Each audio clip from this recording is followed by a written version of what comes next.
बिस्मिल्लाहिर्रहमानिर्रहीम। मेरी प्यारी इस्लामी बहनों, आज की वीडियो बहुत ख़ास होने वाली है।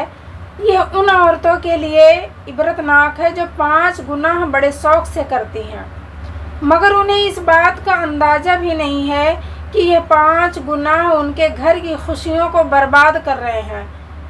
जो औरतें यह 5 गुनाह करती हैं वो खुद को खुशकिस्मत समझती हैं, मगर हकीकत में वो अपने घर की बदबख्ती, बेकरारी और तबाही का सामान इकट्ठा कर रही होती हैं। वो अपने ही हाथों से अपने घर की बरकत ख़त्म कर रही होती हैं और फिर रोती हैं। मौलवियों और पीरों के पास जाती हैं कि हमारे रिज़्क़ में बरकत नहीं, हमारे शौहर हैं हमसे खुश नहीं, हमारे बच्चे नाफरमान है। रोती हैं, मौलवियों और पीरों के पास जाती हैं कि हमारे रिज़्क़ में बरकत नहीं, हमारे शौहर हमसे खुश नहीं, हमारे बच्चे नाफरमान हो गए हैं। मगर ये औरतें कभी सोचा कि ये सब क्यों हो रहा है? अभी अपने आमाल का जायज़ा लिया है? क्या कभी तुमने अपने आमाल का जायज़ा लिया है कि क्या कहीं हम ही अपनी बर्बादी की वजह तो नहीं बन रहे? मेरी प्यारी बहनों, आज मैं जो इबरतनाक वाक़या आपके लिए लेकर आई हूँ, इस जैसा वाक़या आपने पहले कभी नहीं सुना होगा। ये वाक़या सिर्फ़ एक कहानी नहीं बल्कि एक हकीकत है जो हर उस औरत के लिए एक आईना है जो अपनी ज़िंदगी में खुशियों की मुतलासी है, मगर नादानी में वो काम कर रही है जो खुशियों को हमेशा के लिए दूर कर देते हैं। अगर आप वाकई अपने घर में सुकून चाहती हैं कि आपका शौहर आपसे राज़ी हो, अगर चाहती हैं कि आपके बच्चे आपके फर्माबरदार बने, अगर चाहती हैं कि आपकी दुआएं फ़ौरन कबूल हों और अगर चाहती हैं कि रिज़्क़ में बरकत डालने वाले फरिश्ते आप पर राज़ी हो जाएं, तो आज का बयान मुकम्मल सुनें। मेरी प्यारी इस्लामी बहनों, पहले ये समझना ज़रूरी है कि गुनाह क्या होता है। गुनाह वो अमल है जो अल्लाह की नाफरमानी में किया जाए और छुप कर किया जाए। गुनाह वो अमल है जो हमें अल्लाह की रहमत से दूर कर देता है, जो हमें ज़िल्लत और परेशानी में डाल देता है, जो हमारे दिलों को सियाह कर देता है, जो हमारे रिज़्क़ से बरकत ख़त्म कर देता है, जो हमारी ज़िंदगी में ऐसी मुसीबतें ले आता है जिनका हमें अंदाज़ा भी नहीं होता। गुनाह छोटा हो या बड़ा हो, वो हमारे आमाल नामे में लिखा जाता है, हमारी तकदीर पर असर कर डालता है और वो हमारी दुआएं की कबूलियत के दरमियान एक दीवार बन जाता है। अल्लाह फरमाता है कि गुनाह इंसान की बर्बादी की सबसे बड़ी वजह है और जो लोग अपनी ख्वाहिशात के पीछे लग जाते हैं और हो जाते हैं तो वो कभी कामयाब नहीं होते। अल्लाह ने हमें बार बार नसीहत की है कि गुनाह से बचो, वरना तुम्हारी ज़िंदगी में वो हालात आएंगे जिन्हें तुम बदलना भी चाहोगे तो बदल नहीं पाओगे। मेरे नबी ने फरमाया, जब बंदा गुनाह करता है तो उसके दिल पर एक स्याह नुक्ता लगा दिया जाता है और अगर वो तौबा ना करे तो वह नुक्ता बढ़ता रहता है, यहाँ तक कि पूरा दिल सियाह हो जाता है। फिर वो नसीहत कबूल नहीं करता, उसका दिल सख्त हो जाता है और फिर उसे गुनाह करते हुए कोई शर्म नहीं आती। जरा सोचो, अगर किसी घर में आग लगी हो और लोग वहाँ खुशी खुशी बैठकर हंसी मजाक कर रहे हों, खाने पीने में मसरूफ़ हों या अपने कामों में लगे हों और उन्हें कोई बार बार कहे, अरे लोगों, यह आग पूरे घर को जलाकर राख कर देगी, इस पर काबू पालो, लेकिन वो सब हंसते रहें, मजाक उड़ाते रहें और आग को नज़रअंदाज करते रहें, तो क्या वो घर वाले अक्लमंद कहलाएंगे? हरगिज़ नहीं, वो लोग नादान ही कहलाएंगे जो अपनी ही बर्बादी को देखकर भी अपनी आंखें बंद कर लेते हैं। बिल्कुल यही हाल उन औरतों का होता है जो अपनी ज़िंदगी में ऐसे गुनाह करती हैं जो उनके घर की खुशियों को बर्बाद कर रहे होते हैं, मगर यह समझती हैं कि यह सब कुछ ठीक है, कोई मसला नहीं, सब ऐसा ही करते हैं। हालांकि हकीकत इसके बरक्स है। हर औरत के आमाल उसके घर की बुनियादों को मजबूत भी कर सकते हैं और कमज़ोर भी कर सकते हैं। اور اگر اللہ کے احکام پر چلے تو اس کا گھر جنت کا نمونہ بن جاتا ہے، اور اگر وہ گناہوں میں پڑ جائے تو وہی گھر جہنم کی جھلک بن جاتا ہے۔ کسی گاؤں میں ایک ایسا گھر تھا جو غربت کی دلدل میں پھنسا ہوا تھا۔ اس گھر میں ایک شوہر اور ایک بیوی رہتے تھے۔ شوہر غربت کے باوجود بھی خوش دکھائی دیتا تھا۔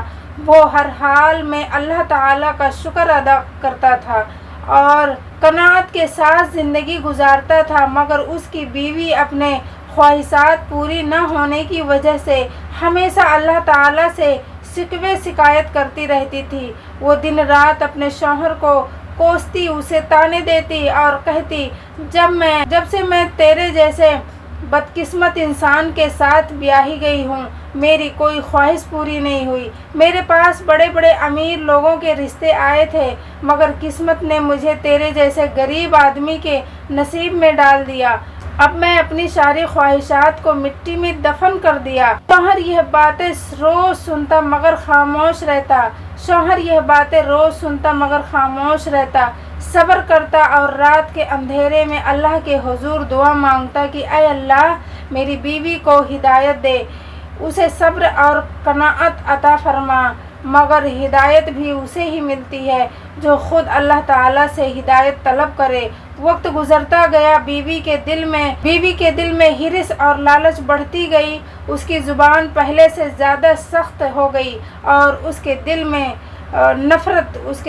نفرت نے جگہ بنا لی، جو ہر دن نئے طعنے سوچ کر شوہر کے زخموں کو اور گہرا کرتی جاتی تھی۔ کہتی، میرے نصیب میں بھی اچھے کپڑے، سونا چاندی، آرام آرائش لکھی جا سکتی تھی، مگر میں اس گھر میں قید ہو کر رہ گئی۔ کبھی کہتی، دوسری عورتوں کو دیکھو، ان کے شوہر کیسے محلوں میں رکھ رہے ہیں، میں بھی ایسے زندگی کی مستحق تھی، مگر تم جیسے نکمّو انسان کی وجہ سے میرا مقدر ہی برباد ہو گیا۔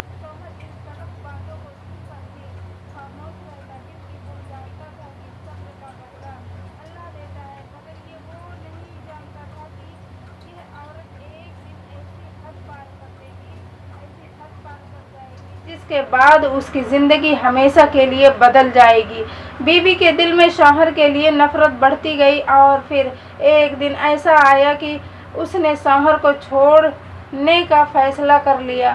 وہ غریب گھر کو پیچھے چھوڑ کر چلی گئی اور شوہر کو بے یار و مددگار چھوڑ دیا۔ وہ شخص جو ہر وقت اس کی خوشیوں کے لیے دعا کرتا تھا، آج اکیلا رہ گیا تھا۔ وہ شخص جو ہمیشہ اپنے رب سے صبر کی دعائیں مانگتا تھا، آزمایا جا چکا تھا۔ کچھ عرصہ وہ تنہا اپنے گھر میں رہا، خاموشی سے وقت گزرتا رہا، مگر اب اس کا دل بھی اس گھر میں نہ لگا۔ اسے ہر کونے میں اس عورت کی تلخ باتیں سنائی دیتی، محسوس ہوتی۔ آخرکار ایک دن اس نے فیصلہ لیا کہ وہ بھی اس گھر کو چھوڑ دے۔ اس نے اپنا چھوٹا سا گھر اللہ اور اس کے رسول کے نام پر کسی اپنے سے زیادہ مستحق کے حوالے کر دیا اور خود نہ جانے کہاں نکل پڑا۔ بس چلتا چلا جا رہا تھا، اسے کچھ معلوم نہ تھا کہ وہ کہاں جا رہا ہے، بس قدم بڑھتے جا رہے تھے اور وہ اپنی قسمت کے نئے موڑ کی طرف بڑھ رہا تھا۔ پیاری بہنوں، کچھ کرنا مگر اپنے شوہر کو ایسے موڑ پر کبھی تنہا مت چھوڑنا۔ اگر تم نے اسے بے یار و مددگار چھوڑ دیا تو یاد رکھنا، دنیا میں ذلیل و خوار ہو جاؤ گی۔ پھر کوئی بھی تمہیں عزت کے قابل نہیں سمجھے گا، کوئی تمہیں سہارا دینے کے لیے آگے نہیں بڑھے گا، اور تمہاری حیثیت وہی ہوگی جو ایک بیکار چیز کی ہوتی ہے، جسے کوئی ہاتھ بھی لگانا پسند نہیں کرتا۔ عورت کا سب سے بڑا سرمایہ اس کا شوہر ہوتا ہے، مگر وہی نہ رہے تو پھر دنیا میں کہیں بھی عزت نہیں ملتی، کہیں بھی سکون نہیں ملتا۔ خیر یہ غریب شخص چلتا جا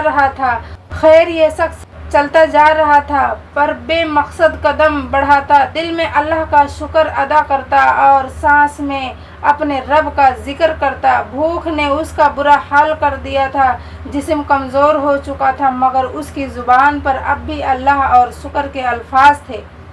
چلتے چلتے اچانک راستے میں ایک پھلوں کا باغ نظر آیا، اس کی آنکھوں میں ایک چمک آئی۔ मगर फिर उसने खुद को रोक दिया। दिल में सोचा कि किसी का हक लेना मुनासिब नहीं है, मगर भूख की शिद्दत उसके ज़ब्त से ज़्यादा भी। उसने इर्द गिर्द नज़र दौड़ाई, कोई नज़र नहीं आया तो मजबूर होकर बाग के अंदर दाखिल हो गया। दरख्त के करीब पहुंचा, हाथ बढ़ाया, एक फल तोड़कर खाने लगा, मगर अभी ही लुक़मे खाए थे कि अचानक दूर से एक शख्स दौड़ता हुआ आया। वो बाग का मालिक था। मैं कह रहा था, ऐ शख्स, मेरी इजाज़त के बिना तूने मेरा फल क्यों तोड़ा? गरीब आदमी शर्मिंदगी से अपना सर झुका लिया और आहिस्ता से बोला, मालिक, मैं क्या करता, मैं बहुत भूखा था। वक़्त ने मेरी कमर तोड़ दी और मेरी बीवी ने मुझे बेयारो मददगार छोड़ दिया। मेरा कोई सहारा नहीं रहा। अगर मेरे पास पैसा होता, अगर मेरे पास अपनी माँ की दुआएं होती, अगर मेरे पास कुछ भी होता तो शायद मेरी बीवी मुझे यूँ छोड़ कर ना जाती, मगर मेरे पास कुछ नहीं था, सिर्फ गुर्बत थी और मेरी बीवी को गुर्बत कबूल न थी। आज मेरा हाल ये है कि मेरे पास खाने को भी कुछ नहीं। मेरे सोचने समझने की ताकत ख़त्म कर दी थी, इसलिए मैंने गलती कर दी और इजाज़त के बिना तेरे बाग से फल तोड़ लिया। ये अल्फाज सुनते ही बाग के मालिक की आंखों में आंसू आ गए, जो खामोशी से इस शख्स को देखता रहा। फिर उसने आगे बढ़कर इस गरीब के आंसू पोंछे और मुस्कुराते हुए कहा, भाई, तुझे मुबारक हो, अल्लाह ताला ने तेरे परेशानी के दिन ख़त्म कर दिए। गरीब आदमी हैरत से उसे देखने लगा और बोला, यह कैसे मुमकिन है? बाग के मालिक ने कहा, मेरे बाप ने मुझे ये बाग एक अमानत के तौर पर दिया था और जाते वक्त नसीहत की थी कि मेरी ज़िंदगी में जब भी कोई ऐसा शख्स तुझसे टकराए जो दुखी हो, गरीब हो और उससे बढ़कर वो इंसान हो जिसे बुरे वक्त में उसकी बीवी भी छोड़कर जा चुकी हो, तो जान लेना कि यह वही शख्स है जिससे कि अल्लाह ने यह बाग लिख दिया है। ये बाग मेरे लिए नहीं बल्कि ऐसे ही किसी इंसान के लिए एक खैरात है जो मेरे बाप की बख्शिश का ज़रिया हो, और मेरे आज तक दुनिया में तुझसे ज़्यादा दुखी इंसान नहीं देखा, जिसकी बीवी भी मुश्किल वक्त में साथ छोड़ गई। यह सुनकर गरीब आदमी की आंखें फटी की फटी रह गई। उसका दिल ज़ोर ज़ोर से धड़कने लगा, आंखों से आंसू बहने लगा और उसकी ज़ुबान से ये एक जुमला निकला, क्या ये बाग आज से मेरा हो गया? बाग के मालिक ने मुस्कुराकर कहा, हाँ, यह बाग अब तेरा है, यह अल्लाह की तरफ से तेरे लिए इनाम है। अब तू यह अपना रिज़्क कमा, यहाँ सुकून से रह, और मेरी एक गुजारिश है कि जब भी दुआ मांगे तो मेरे बाप की फिरत के लिए ज़रूर दुआ कर।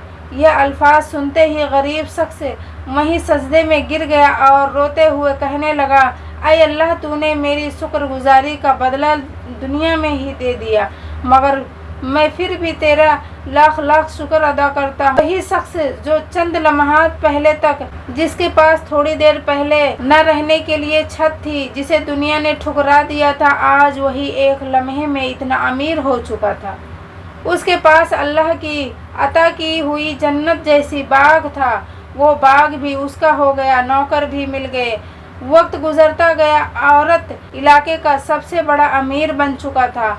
अब उसके एक हुक्म पर लाखों लोग लब्बैक कहते थे, उसके सामने लोग अदब से झुक जाते थे। उसकी दौलत का शुमार मुमकिन न था, सब कुछ था, मगर दिल में एक खला था, एक कमी थी जो हर खुशी में अधूरेपन का एहसास दिलाती थी। वो अपनी बीवी को याद करता था जिसने उसे गुर्बत में छोड़ दिया था।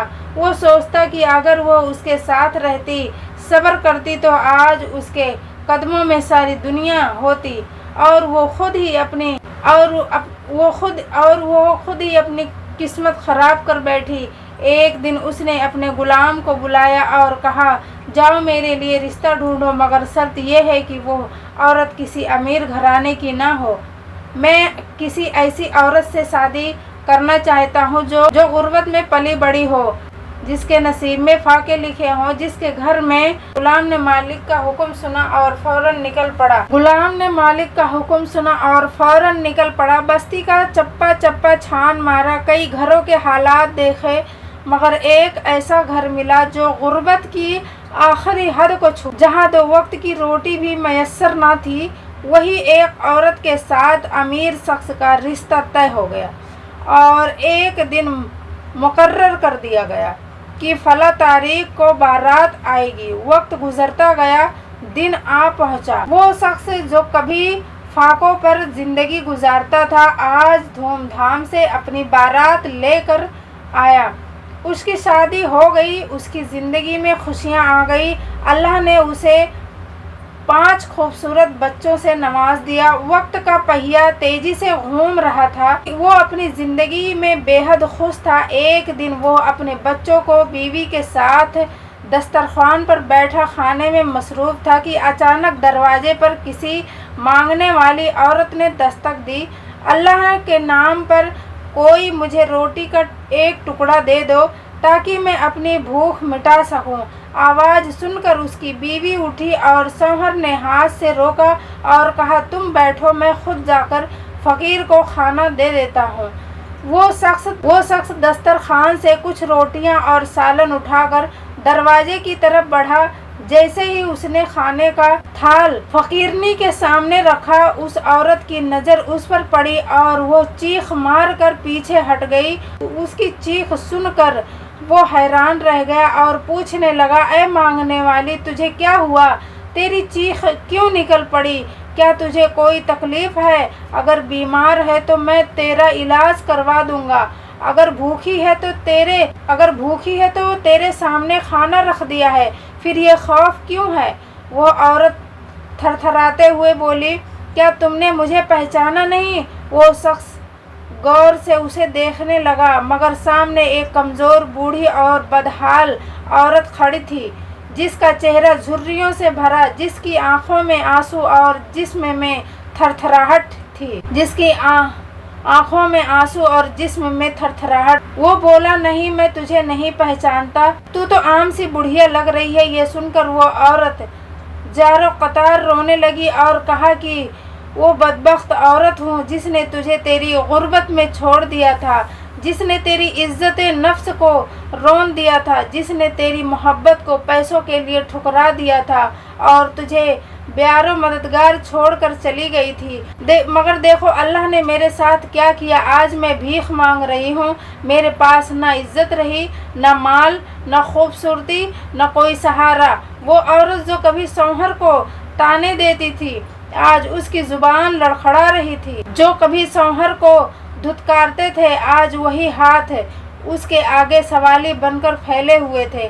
चेहरा जिस पर कभी गुरूर था, आज बदहाली और झुर्रियों से भरा हुआ था। बीवी रोते हुए कहने लगी, जिस जुबान से मैं तुझे ताने देती थी, जिस जुबान से मैं तुझे गालियाँ देती थी, जिस जुबान से मैं तुझे दुख देती थी, आज देखो वो ज़ुबान लड़खड़ाने लगी है। आज वो ज़ुबान तोतली हो चुकी है। अल्लाह ने मेरी ज़ुबान से बोलने की सलाहियत छीन ली है। वो ज़ारो कतार रोती जा रही थी और कहने लगी, तुझे छोड़ने के बाद मैंने एक और शख्स से निकाह कर लिया जो उस वक्त बहुत मालदार था, मगर मेरी ख्वाहिशात ख़त्म होने का नाम नहीं ले रही। मैंने इस कदर पैसा खर्च कर दिया कि चंद ही सालों में वो शख्स कंगाल हो गया। आज उसके पास कुछ भी न रहा तो नौकर मुलाजिम सब उसे छोड़ गए। वो तन्हा हो गया, सब छोड़ गए और वो शख्स तन्हा हो गया। एक ज़माने में दौलत की चमक दमक में जीता था, आज दर्द की ठोकरें खा रहा है। बीवी की आंखों में आंसू रुकने का नाम नहीं ले रहे थे। वो अपने कांपते हाथों से चेहरा ढांप कर रोने लगी। मुझे समझ आ चुकी थी कि जो कुछ मेरे साथ हुआ वो मेरी अपनी गलतियों का नतीजा था। मैंने एक साबिर शौहर को गुर्बत में छोड़ दिया और आज मेरा अंजाम देख लो। अब मेरा हाल ये है कि मैं सुबह से शाम तक खैरात मांगती हूँ, भीख मांगती हूँ और जो कुछ मिलता है वो शाम को अपने शौहर और बच्चों को खिलाती हूँ। 5 साल से मैं इसी आजमाइश में मुब्तला हूँ। बीवी ने हाथ जोड़कर कहा, मुझे माफ़ कर दो। जो कुछ भी मैंने तुम्हारे साथ किया, जो तकलीफ़ मैंने तुम्हें दी, उसके बदले में आज खुद दर्द सह रही हूँ।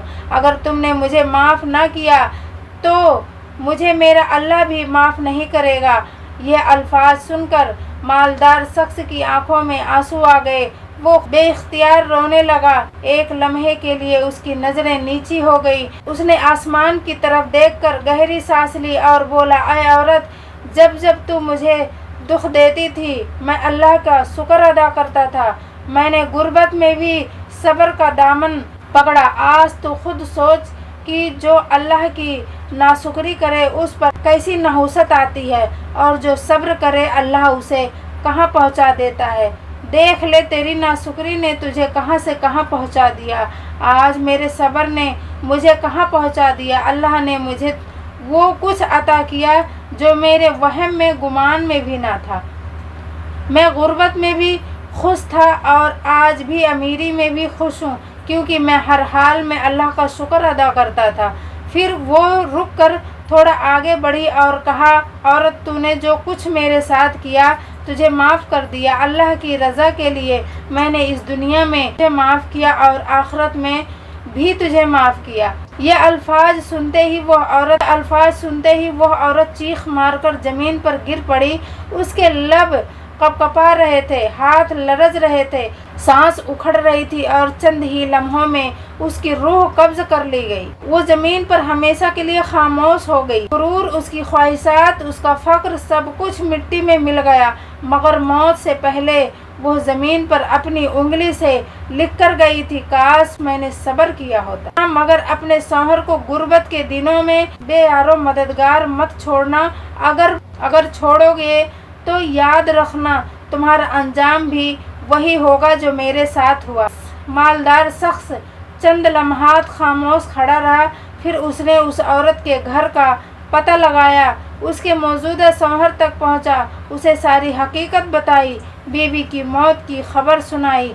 अब आगे कहानी सुनिए, इबरतनाक अंजाम सुनिए। आप रोने पर मजबूर हो जाएंगी, तौबा करने पर मजबूर हो जाएंगी। जैसे ही उस शौहर ने अपनी बेजुबान बीवी को गुस्ल देने के लिए लिटाया, वह मौजूदा औरत की आंखें हैरत और खौफ से फैल गई। सरगोशियां मचलने लगी और कुछ ने एक दूसरे को हैरत और खौफ से देखना शुरू कर दिया। यह क्या हो रहा है? किसी ने आहिस्ता से कहा, इसका चेहरा इतना सियाह क्यों हो रहा है? इसकी आंखें अंदर क्यों घुस गई हैं? जैसे ही औरत का दुपट्टा हटाया गया, उसके दिल दहल गए। चेहरा ऐसा सियाह था जैसे कोयला। होठ नीले पड़ चुके थे। आंखों में एक खौफनाकस्त थी, जैसे मरने के बाद भी उसे कुछ दिखाया जा रहा हो। जिस्म अकड़ चुका था और बदन पर एक अजीब सख्ती छा चुकी थी, जैसे यह लाश नहीं बल्कि पत्थर का बेजान टुकड़ा हो। गुस्ल देने वाली औरतों ने जैसे ही उसके हाथ खोलने की कोशिश की, वो हैरत से पीछे हट गई, क्योंकि उसके हाथ मुड़कर किसी और ही सिमत में जम गए थे। यह क्या है? ये हाथ ऐसे क्यों जम गए? किसी ने हकलाते हुए कहा, यही वो हाथ है जिसने इसने अपने शौहर को उत्कारा था। यही वो हाथ है जिसने इससे माल और दौलत के नशे में शौहर को कमतर समझा था। आज ये हाथ उसी सज़ा में अकड़े हुए हैं। जैसे कि उसकी ज़ुबान को देखा गया तो सब चीख उठे। यह ज़ुबान जो हर वक्त शौहर को ताने देती थी, जो हर वक्त नाशुक्री का ज़हर उगला करती थी, आज वो ज़ुबान सूझ कर हलक में जा चिपकी। आज वो ज़ुबान सूझ कर हलक में, जैसे अल्लाह ने उससे आखिरी बार भी बोलने का हक छीन लिया हो। गुस्ल देने वाली औरतों ने जल्दी जल्दी उसका जिस्म धोने की कोशिश की, मगर पानी जैसे उसके बदन से टकरा कर नीचे गिर रहा था, जैसे वो जिस्म किसी चीज को कबूल ही नहीं कर रहा था। कुछ औरतों ने जल्दी से उसका कफन तैयार किया और कपड़े लपेटने की कोशिश की, मगर जिस्म के सख्ती ने उसे मुश्किल में डाल दिया। यह लाश आम लाशों जैसी क्यों नहीं है? ये जो اس کے چہرے پر خوف طاری ہو گیا، لیکن کسی نے اتنی ہمت نہ کی تھی کہ اس کے بارے میں مزید بات کرتا۔ جلدی جلدی کفن لپیٹ کر اس کے جنازے کی قبرستان لے جایا گیا۔ جیسے ہی قبر کھودی گئی اور میت کو نیچے اتارنے کی باری آئی تو سب کی سانسیں تھم گئی۔ زمین نے قبر کو تنگ کر دیا تھا۔ گڈھا چھوٹا محسوس ہونے لگا، جیسے وہ اس بدن کو قبول ہی نہ کر رہی ہو۔ کچھ لوگ اس منظر کو دیکھ کر پسینے میں سرابور ہونے لگے کہ لب خاموش ہو گئے۔ کچھ تو پیچھے ہٹنے میں ہی عافیت سمجھی۔ جیسے ہی اس نے دفنانے کے لیے مٹی ڈالی گئی تو ایک عجیب سی بدبو قبر سے محسوس ہونے لگی۔ یہ کیا ہے؟ یہ بدبو کہاں سے آ رہی ہے؟ کسی نے کپڑوں سے اپنی ناک ڈھانپ لی۔ کچھ لوگ کانپنے لگے۔ یہ وہی عورت تھی جو دولت کے نشے میں اپنے شوہر کو